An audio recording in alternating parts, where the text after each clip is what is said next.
financial abundance. Now, the last asset that you can possess is time. And I actually mean this across two scopes of life. And the first is the amount of time that you have right now. And the second is the amount of time that you have left in life, basically your timeline in life. Now, the first scope is kind of self-explanatory. Obviously, if you have more time, that means you can put more time into freelancing, into being an apprentice for someone, into starting your own online business, whatever it is you decide to do, whatever vehicle you decide to use in order to achieve financial freedom and abundance. Of course, the more time that you have, the more beneficial it will be. And part of that is also, I guess, kind of your safety net. If you have a job that's remote and you only need to log into your job 2-3 hours a day because you work for some very bloated company that doesn't actually know whether you're performing well or not, because no one's performing well at the company, no one really knows what they're doing at the company. Well, you can work 2-3 hours remotely, and then you can spend the rest of your day basically trying to build your online business. Or let's say you're in a situation where you are living with your parents. You might even be 22, 23 after university or college, and you know that you have a year or two of basically zero expenses. So you know that you have the time to actually go out and focus on your entrepreneurial endeavors. So obviously, the more time that you have in a day,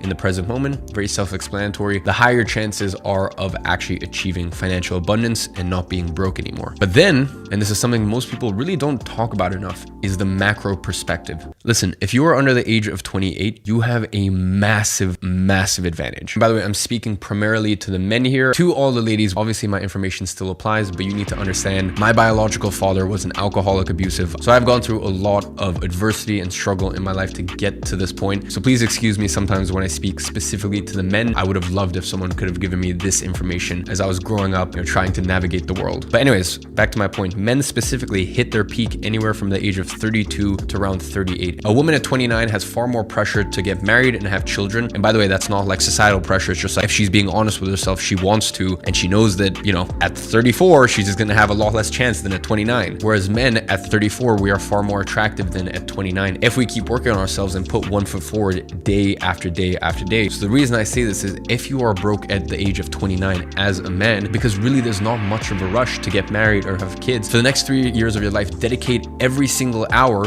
without having to worry about a partner or anything else to becoming a millionaire. That's the beauty of it. So when I talk about time being of all of these by far the biggest advantage, you need to understand that everyone has these grand aspirations for what they're going to do in the next 12 months. And most of the time don't hit it, but most people discount what they can do over a multi-year timeline. So as I said, if you are watching this and you are a 27-year-old, 29-year-old, but I mean, hell, if you're a 22-year-old, such as me, or if you're a 19-year-old or 16-year-old, I mean, it's basically hard-coded that in the next 5 years, you are going to be a millionaire. If you are watching content like this on YouTube and you actually absorb and actually use it, it's basically hardwired. I mean, maybe it doesn't take 5 years, maybe it takes 7 years, but time is by far the biggest asset. And if you are in your teens or pretty much any of your 20s, you have such a massive advantage. It is ridiculous. You have by far the biggest advantage. And this is also why sometimes I find it funny when people try to compare me to other people in the business or online space. The people they compare me to are literally in their late, mid,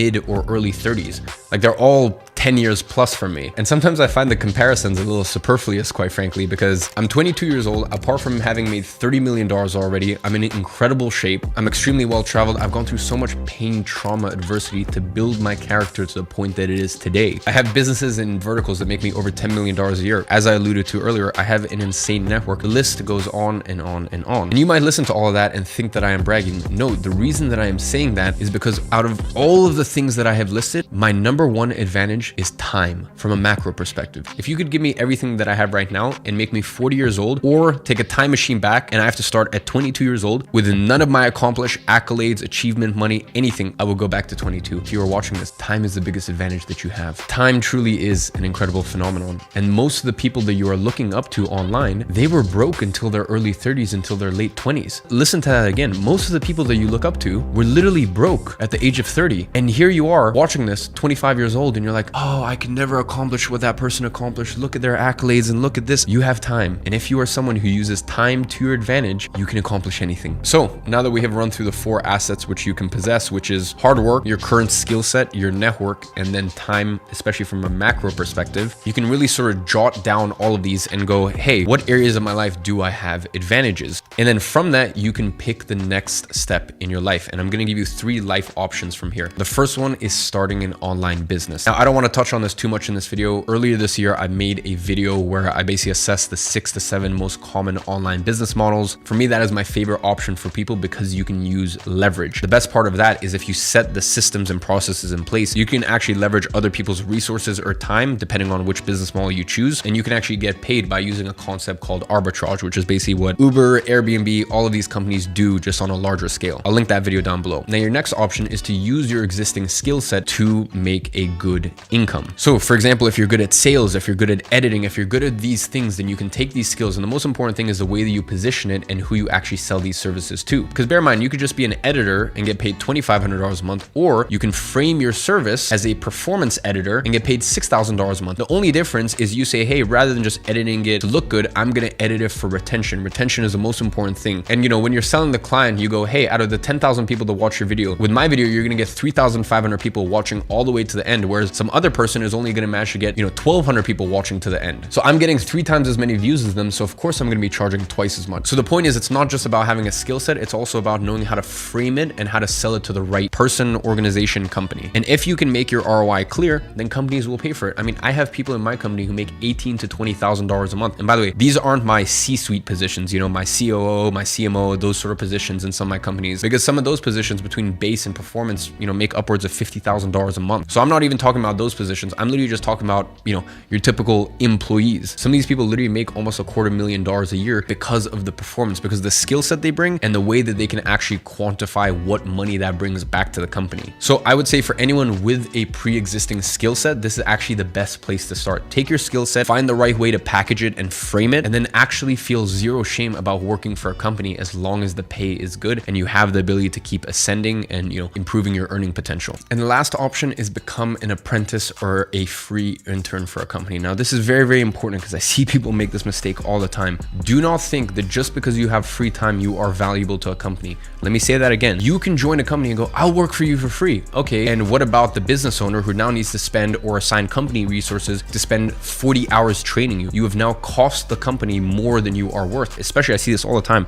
On Instagram, I get literally hundreds of DMs a day. I'd say probably 50 of those are people being like, I'll literally fly across the world, I'll drop everything, I'll work for you. And it's like, okay, what can you do? Do you have any proof of work? What's the quality of your work? If people were intelligent, they would be like, hey, I will work for you for the next 3 months for free to prove my quality. And then after that, here's how much I would like to get paid. Here's my quality of work. If after the 90 days, you tell me, hey, this is not up to scratch and I do not want to bring you on, then absolutely no hard feelings. I've gotten some good experience from it. You've gotten free work, and we will shake hands and move on. That is the right way to try to find an apprenticeship or a free internship. I would rather just be the bearer of bad news and just give you a real understanding of the way the real world works, rather than you making a fool out of yourself consistently over and over again, trying to outreach to all of these companies or influencers or business people, trying to get an apprenticeship or an internship and just doing it the wrong way. And by the way, especially if you're the age of 15, 16, 18, 19, 20, and you don't really need to worry about bills too much, I think there is absolutely nothing wrong with working for a company for free, earning your stripes, learning the ins and outs of an industry you want to go into. So ladies and gentlemen, I shout at you because I care. I know I can be a little harsh sometimes, but that's because I'm one of the few people who actually genuinely gives a about your success. So I'm going to give you the harsh truth. If you enjoyed this video and you want some ideas of the best side hustles to start this year, definitely check out that video. It's going to give you some really good ideas, and I go more in detail on there.